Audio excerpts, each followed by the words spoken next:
So, we are a few minutes away from the ending of Open Beta in Throne and Liberty, and I wanted to make a video to tell you my opinion about the game.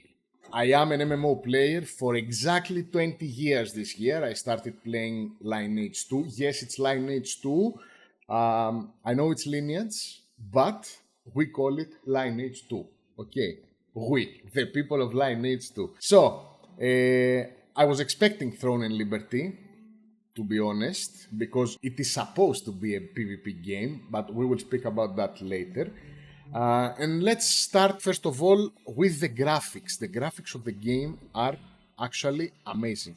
I didn't think that the game would be so pretty, because all the videos I've seen from in YouTube from other YouTubers, I don't know, the game to me, it looked like a mobile game, a bad mobile game in terms of graphics.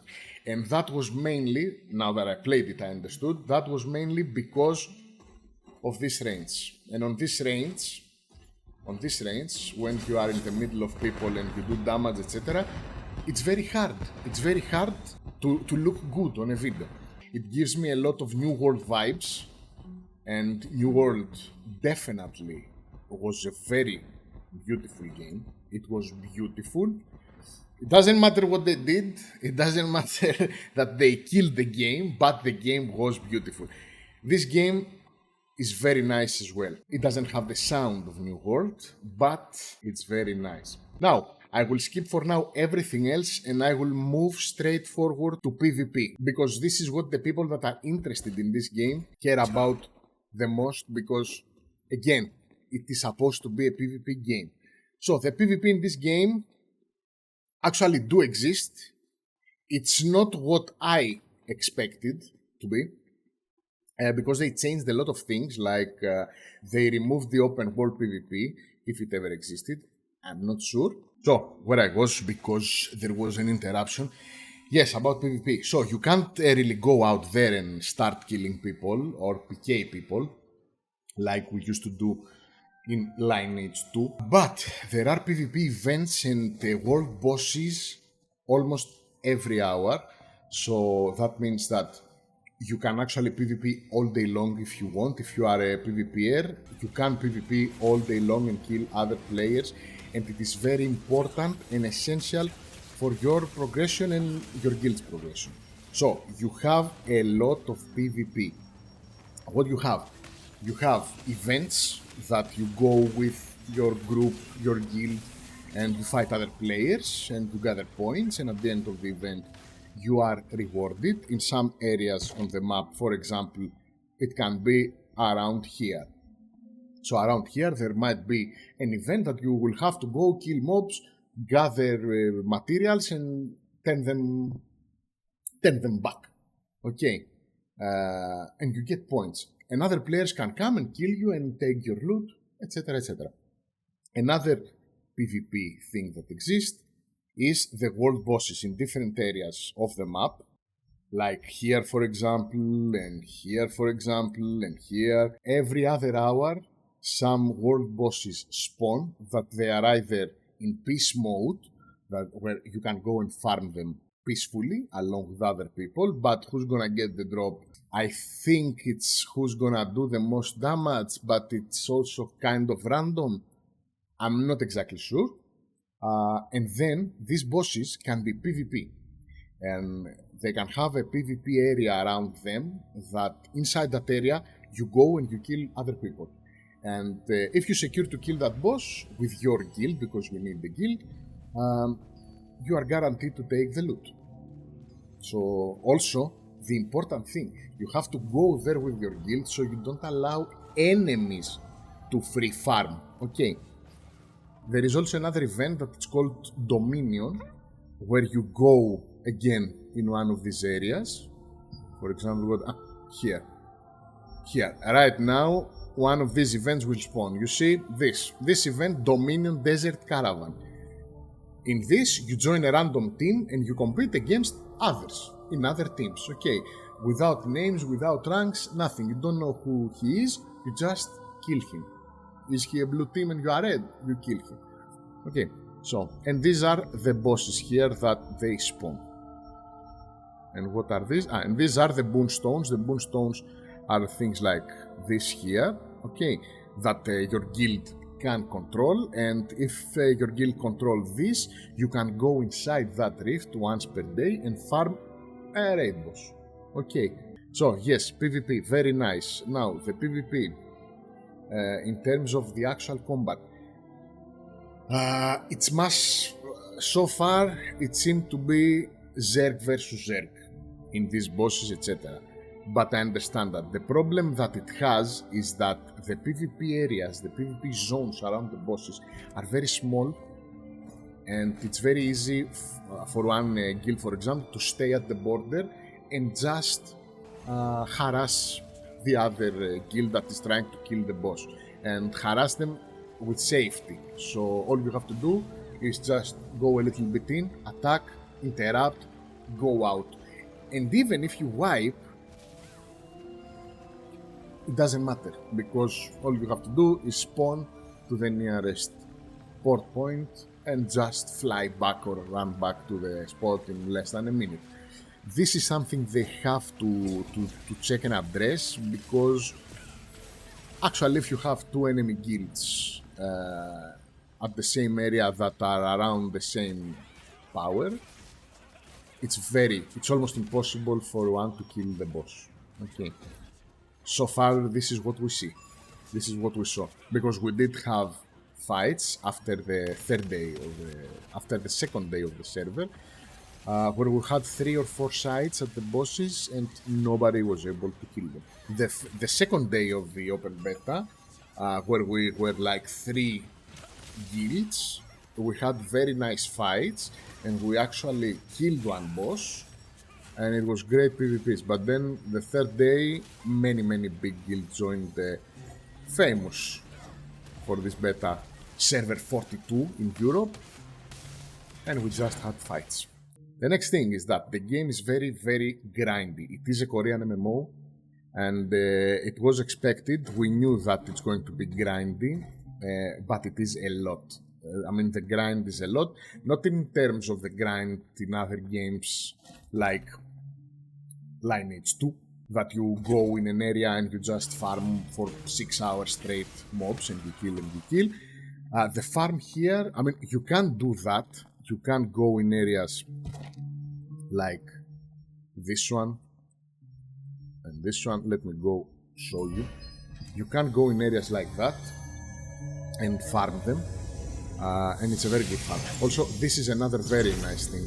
There is no loading screen. You port and you instantly go, boom, there. So, you go here. Someone is fighting Kirki. It's Kirki. Alright, you go down there. From the people that are playing Lineage 2, this is probably similar to like Catacombs or something. You go inside. It has different floors that are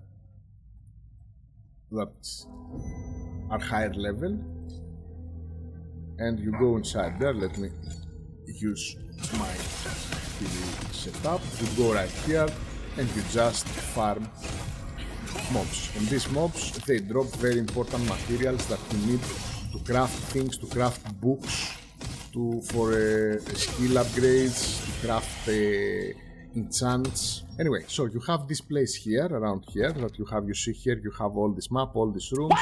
You have here second floor, third floor, fourth, and others that I didn't travel down there. And you can farm mobs here. You can grind actually mobs here. But after that, the game has so many things to do, like, for example, you have, let me go out and tell you, you have the co-op dungeons. Okay, this is your normal typical dungeon. These are the low levels, and here you have the high levels that this is what you farm for here. Okay, so you join this, you have the typical party matching. In order to join this, you need to be in a party of 6. So usually tank healer, 4 damage dealers. And these so far, to me, they seem very nice, very interesting mechanics, nothing crazy special, but definitely challenging, not extremely easy and not extremely hard. I know that in the future they will add, or in Korea there is a harder difficulty for these dungeons. So you go inside there and you can actually open 2 chests only per day of with a chance to get some of these drops.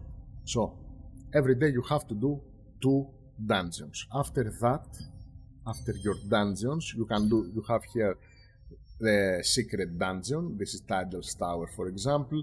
It's a solo dungeon. Actually, you just go in and you fight one boss and you get rewards. You can farm enchants here, as you see, and some potions. And the first time you kill the dungeon, you also get XP. I don't see that now because I am maxed. Okay, you also get XP. Then you have these things that I didn't try them to see what exactly they do.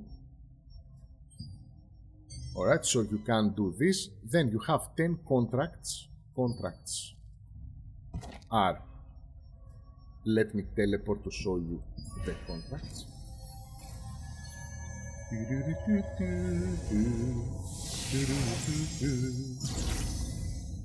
So, contracts. Yes, indeed. This is the You come here, and here you see there are contracts. Every day you get 10 contract rights, so you can do 10 of these contracts. Okay, it says defeat 14 orc fighters. It's a typical go there, kill that many mobs, or go there, interact with this, activate the full moon altar. A token for protecting a professional. You find an NPC and you just protect him until he reaches a certain spot. Okay, and this rewards you with enchants that are very important, with training dew that gives you XP point for your weapons, the weapons that you use, and these are the abyssal tokens that we were talking about later. Okay, so you can do 10 of these every day. These are very important, very nice, and you have to do them. Also, you have from scrolls other contracts that you can buy from various shops. Maybe it's here. Oh, it's here. So here you can buy 6 per week. Sanctum of Desire, Saurudoma Island. There are a lot of things to do. After that, what else you have? Let me see my notes, because I had notes. I made notes. So what else do we have? Events. Yes.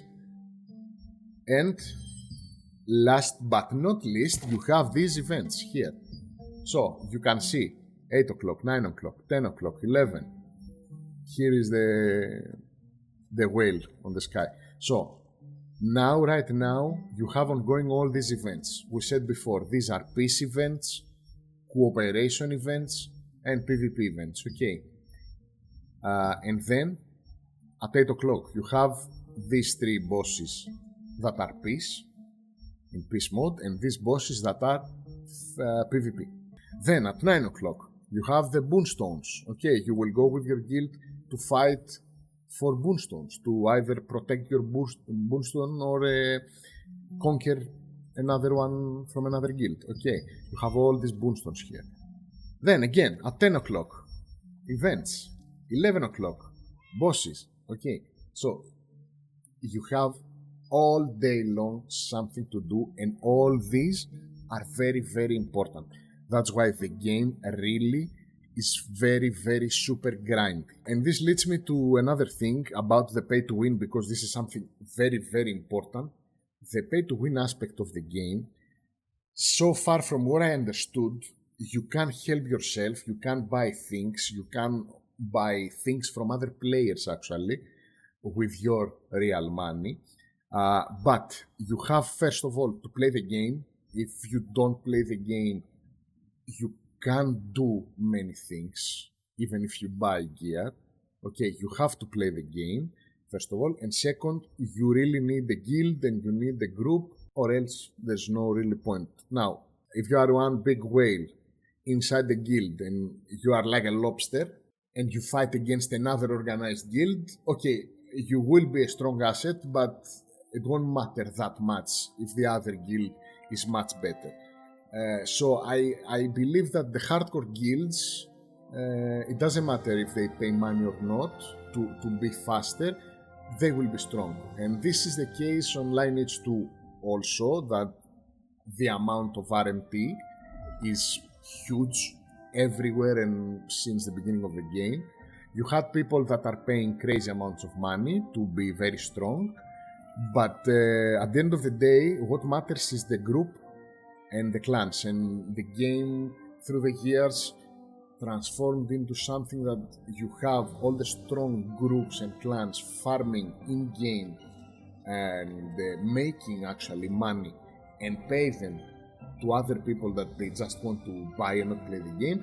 But these clans that they do farm and they are hardcore, they control the game, not their customers. Their customers, they just join these clans to be able to buy and play with them. Okay, so I believe that this will be the case here as well. But the important thing is that what I understood is that you have to really play the game, because if you don't play the game, there's no point. And if you don't want to spend money, and by not spending money I mean to buy a lot of Lucent. Lucent is this currency here that you buy with real life money, and you can buy things from the auction house. Okay, here you see someone put it, for example, these things here for Lucents. Okay, in the real game this is happening. I drop something that's very valuable, I put it on the auction house, and you can come and buy it with Lucent that you bought with your euros, for example, or your dollars. Yes, so that means that all the items and everything, I can farm them as well if I don't want to pay. Okay, so if I'm in an organized guild with other people, I can do it. But I believe that you will have to pay for the premium account or the battle pass, whatever they have, because it gives you things that are significant and you will have to pay something monthly. Okay, like a subscription or something, I don't know, 10 euros, 20 euros. I mean, it's okay. For me, I always loved this approach that you have somewhere to have a subscription, because this usually covers a lot for the company, and it's okay. We spend so many hours in a game. Really, it's not something to pay 10 or even 20 euros or dollars to have fun with that, because it's like if you pay 10 euros, what it is, 2 coffees outside, or 1.5 drinks, 1 drink and 1 shot, whatever. And this can cover you for a whole month of joy and fun. We will see, I'm not sure, we will see, but so far it doesn't seem that heavy. And from what I saw, from the new updates, they make it even less pay to win. This is what people in my guild are saying, that they are currently right now, I think they are playing on the Korean server, and we might play it as well. So let's continue. Yes, so there is a lot of grind in the game. You can literally do something all day long. What else? Then we have craft. The craft. Okay, the crafting system, it's pretty simple. Do we have a crafter here? Okay, here we are. Let's find the crafters. It's getting dark. It's getting dark. So, here we have, for example, the crafters. Okay, craft is pretty forward. You go here, you have all these recipes, and these are actually items that you can drop, I think, on dungeons and on bosses as well. So, you need the recipe for them. I didn't search much, but it's a very simple crafting system that you find the recipe, you have the materials that they are accessible, and you craft your item. Another very nice feature that the game has for situations like that is that you can go here and how to acquire, and it tells you, oh, here, hunting, you have to go there at Lastland, Goblin Rustler, level 3, go kill him. Golden Rye Pastures. It gives you the location, and if you click on that, it shows you, oh, go there and kill this mob. Okay, and here you have the drop list. Very nice because you don't have to search in sites. Alright, so another thing I wanted to say is about the combat in general, not only the combat in PvP, but in general, because I saw people saying that it's bad and it's clunky. As Mongol said, it's terrible. Actually, I don't think it's terrible. At the beginning, it's weird, but it's definitely different from what the most people are used to. It's very different. It has some different mechanics. Oh, the sun is coming down. I think that the more you progress on the game and the more of the skills you have, the better understanding you have in the combat, it becomes actually good. I like it because you can control a lot of things, like you can dodge, you can block, and you have a lot of CC. You can move and cast some abilities. You have to channel some others and be and stand still. It's weird. I will not say it's bad. It's weird, but for me, it's good. It's good. When I got used to it, I really liked it. And I feel that the melee classes are a little bit weird at the beginning, but let me show you. I found out... Where is it? I found this here. Auto move within range to use beneficial skills. Okay, because at the beginning the default setting is to, if you are not in range, the character just stands still and is waiting. Now, if you press a skill, you will just move towards the target to do it. Also, another very, very nice thing that you have to set up, it's this one, the skill buffer. Okay, when your skill is on cooldown, okay, if you press it on cooldown or you don't have mana, whatever, it goes into a queue, and when it's ready, you do it. Okay, so here you see I press this skill and it runs there. Okay, and now if I press it again, okay, it cannot do it, but the moment it's on cooldown, I did it. Alright. Another thing I like is not that thing, the wolf. Okay, it's not that we have to transform into a wolf. It doesn't make any sense to me. I understand. I mean, I understand that they wanted to have something like a mount. This is here to cover the mounts, but I don't know. To me, it's bad. Also, the bird that you're transforming when you want to glide, I don't understand. Give me glider, Lygon and Shrouded.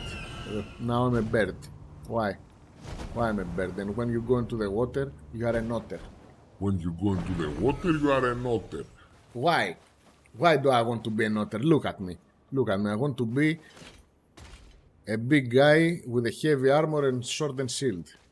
Why do I have to transform into an otter? I want to have my toxic masculinity pumped up, and you make me be an otter? Why? Okay, yes, another thing that I like very much is the diversity that there is in terms of builds, because you have all these weapons. You have sword and shield, you have greatsword, you have wand, staff, bow, dagger, what else? Crossbow, and you can do many variations with that, as many as you like. You can do all the variations. You can play sword and shield and bow. Okay, be my guest. You can be a mage with wand and staff. You can be a typical rogue with daggers and bow. And all these things, so far from what I've seen, they actually offer very, very nice and different things. The dagger and sword and shield tank has a better evasion and has many very nice things, different than the tank with a greatsword. The tank with a greatsword is more tanky and it has better damage, okay, but it's slower, with less mobility. There is also the tank, for example, with a wand, that it's the paladin. Okay, you can heal yourself, you can heal others, and you can be immortal, but you have 0 damage. Actually, you have very good damage if you set it up, But in general, you are not there to deal damage, and you cannot do any PvE with that thing.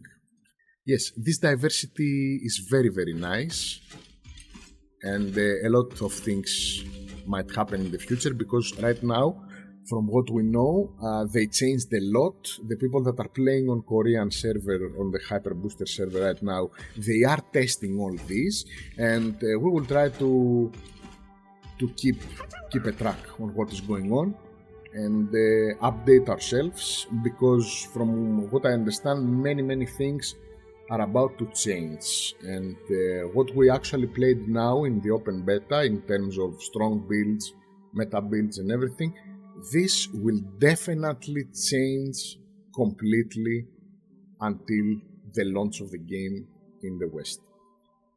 So, this is what I wanted to say. If you played the open beta, I hope you had great time. If you didn't play the open beta, it's a shame, because actually it's a very, very good game. I really enjoyed it. I had a great blast of time. I don't know even if this actually exists as a phrase, but yes, it was actually very nice.